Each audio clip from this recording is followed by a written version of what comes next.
আসসালামু আলাইকুম viewers, happy learning school and কলেজে আপনাকে আবারও স্বাগতম। তো টিউটোরিয়ালের এই পর্যায়ে আমি আলোচনা করব সপ্তম শ্রেণীর বার্ষিক যে মূল্যায়ন যেটা আছে 27 তারিখের ইসলাম ধর্ম আর কি, বা সকল ধর্ম আর কি কথা বলছি। আমি এখানে ইসলাম ধর্ম বা ধর্ম বিষয়ে এখানে আলোচনা করবো আর কি। সো আমরা এখানে আলোচনা করে শুরু করি আর কি।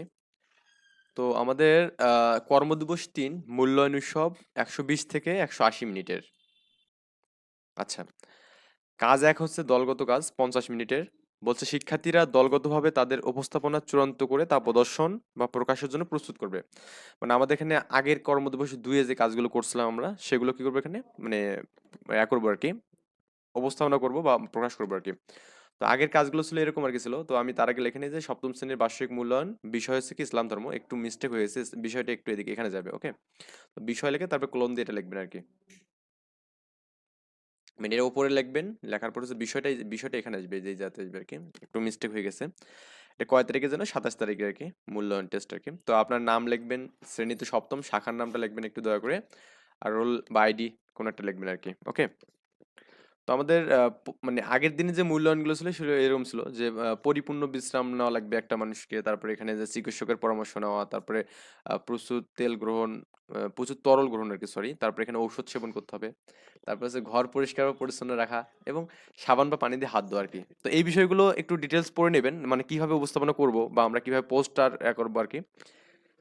পরিপূর্ণ বিশ্রাম মানে রুগীকে অবশ্যই পরিপূর্ণ বিশ্রাম নিতে হবে। বিশ্রামের মাধ্যমে শরীরের রোগ প্রতিরোধ ক্ষমতা বৃদ্ধি পাবে এবং রোগ দ্রুত সেরে যাবে। তারপরে হচ্ছে আমাদের চিকিৎসকের পরামর্শ নেওয়া। রোগীকে প্রথমে একজন চিকিৎসকের পরামর্শ নিতে হবে। চিকিৎসক রোগীর অবস্থা দেখে সঠিকভাবে চিকিৎসা দেবেন আর কি। ওকে, আচ্ছা।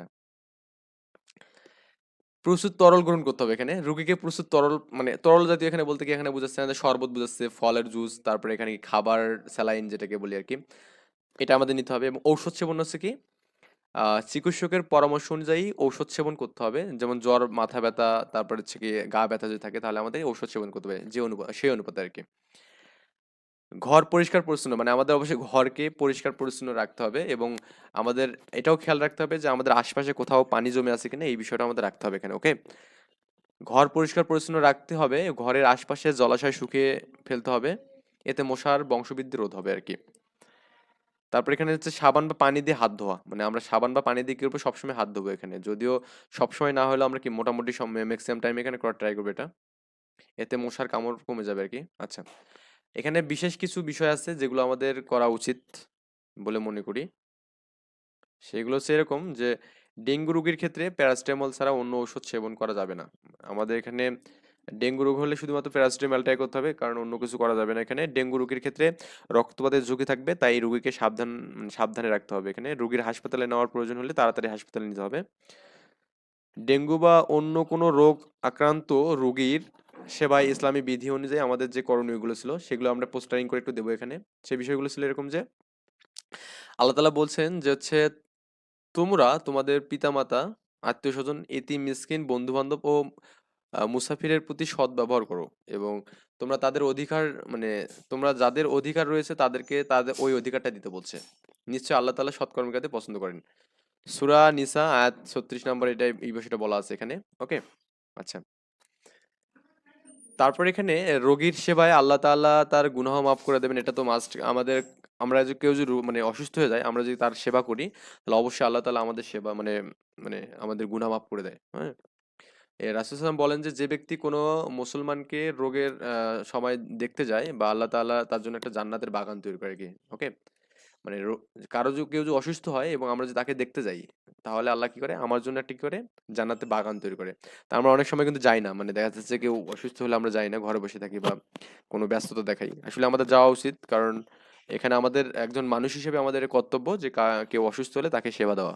হুম, আচ্ছা। মানে এতে করে কি হয়, আমাদের এখানে আমরা যে যাই, আমার দেখা যাচ্ছে মানে রোগী যখন মানে বিছানায় পড়ে থাকে তখন সে একা একা ফিল করে। কেউ যে যায় বা তার বন্ধু বা বান্ধব যে কেউ যে যায়, তাই সে একাটা ফিল করতে পারে না আর কি। তার মানে তার তখন মনোবলটা বৃদ্ধি পায়। তারপরে এখানে রোগে মানে আমার যে রোগী তার অবশ্যই আমাদের কি প্রয়োজনীয় যে জিনিসপত্র আছে সেগুলোকে আমাদের কি করতে হবে এখানে, সরবরাহ করতে হবে।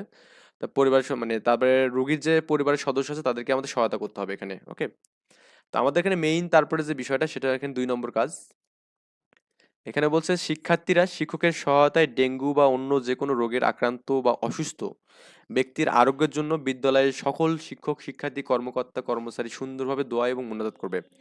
তো মুনাজাতটা কেমন হবে এটা তো বুঝতে পারছেন যে মুনাজাতটা অবশ্যই হাদিস দিয়ে কিছু বলতে হবে বা রেফারেন্স অনুযায়ী করতে হবে এখানে, ওকে।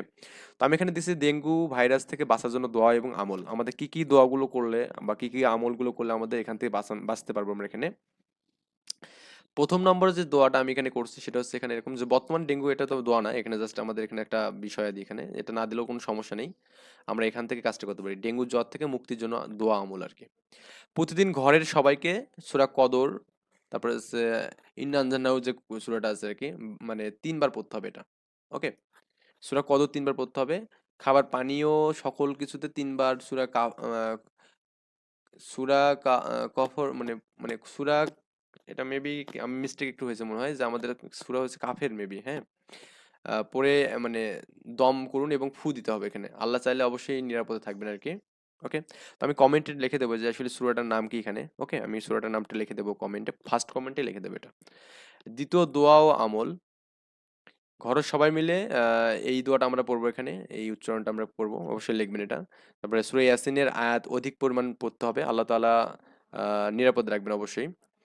আর অধিক ইবাদত করা, মানে দোয়া করা, তারপরে ইস্তেগফার পড়া, আল্লাহ চাইলে সকলকে ডেঙ্গু থেকে নিরাপদ রাখবেন। আর আমাদের এখানে আমরা এখানে যে দোয়াটা করবো যেমন হচ্ছে আল্লাহ আমাদের পরিবার পরিজন, তারপরে সহপাঠী শিক্ষক, আল্লাহ সবাইকে ডেঙ্গু থেকে মুক্তি দেন। মানে তারপরে এখানে কি আমাদের এখানে আশপাশে মানে যারা অসুস্থ হচ্ছে তাদেরকে শেফা তাড়াতাড়ি দান করেন। তো এই বিষয়গুলো আমরা এখানে দোয়া একটা লিখবো আর কি। তো আপনারা চাইলে নিজের মতো করে দোয়াটা লিখতে পারেন সুন্দর করে। মানে মসজিদে গিয়ে বা হুজুরকে বললেও অনেক সুন্দর করে দোয়াটা দিয়ে দেবে। ওকে? বা আমি যেভাবে যেভাবে মনের কথা বললাম জাস্ট কয়েকটা লাইন এই সব কিছু বলার পর তারপরে এখানে মনের লাইন আমরা মানে কয়েকটা বিষয় আমি বলবো এখানে। ওকে? আচ্ছা, এই হচ্ছে আমাদের ব্যাপার-স্যাপার আর কি। দোয়াটা আমরা এভাবে বলবো। তো এই পর্যন্ত ভালো থাকবেন, সুস্থ থাকবেন। আল্লাহ হাফেজ। আসসালামু আলাইকুম।